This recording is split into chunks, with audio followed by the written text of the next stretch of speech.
everyone! Ayan, muli niyo akong samahan ngayong umaga. Ako ay magluluto ng french fries. Ayan. Ito ang aking almusal ngayon. Ayan. Parang nabet kong huwag mo na magkanin. Mag-fries naman tayo, guys. Ayan. So, ayan. Mag-iwan na tayo ng patatas. Ayan. Kumain natin ng ganito. Ayan.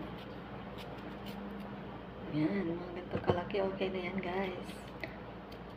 Ating ipiprito sa mainit ng mantika ang ating fries. So, ayan, guys, tapos ko nang hiwain ang ating gagawing fries. Ayan. Dami pala niya, guys. So, ayan, dahil tapos na natin hiwain, umpisa na natin lagyan ng mga pampalasa. Ang nilalagay ko lang din naman dito, guys, is harina lang, tapos asin, tsaka paminta, yun lang. Kasi mas bet ko yung mas nalalasahan mo yung pagiging patatas niya. Hindi ako naglalagay ng mga mga pampalasa. Ayan. So, ayan, lagyan na natin. Wait lang, guys, ha. O, ayan, guys. I-mix-mix na natin. Harina lang siya, guys. Ilagyan ko ng harina. Ayan.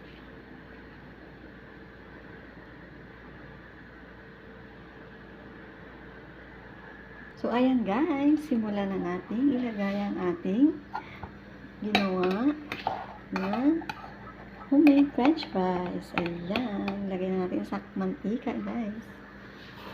Ayan.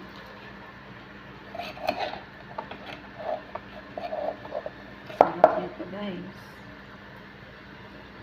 Hilig ko rin sa ganito, guys. Ayan. Ang kulot na. Ayan siya, guys. Kulo-kulo ng ating homemade french fries. So, ayan, guys. Nagsisimula na tayo magluto ng ating french fries. So, ayan, guys. Nakaluto na tayo ng first batch. Ayan. Ito na ang ating french fries. Lagay na natin sa lagayan. Ayan, guys.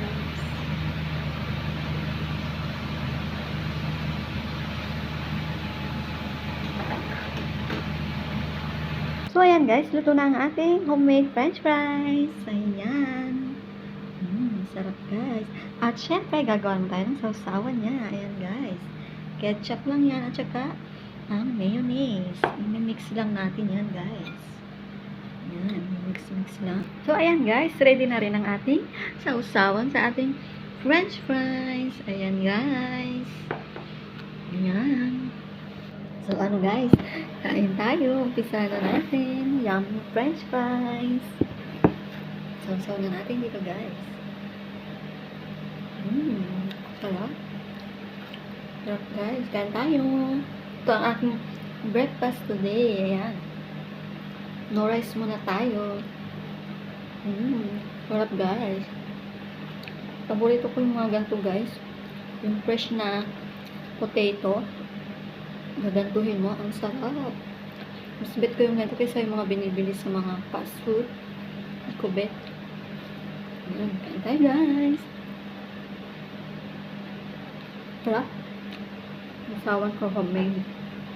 Paano pong muli? Hanggang dito na lang. Have a great day, everyone. Tara, mukbang tayo na aking ginawang homemade french fries. Have a great day, everyone. Salamat sa inyong panonood.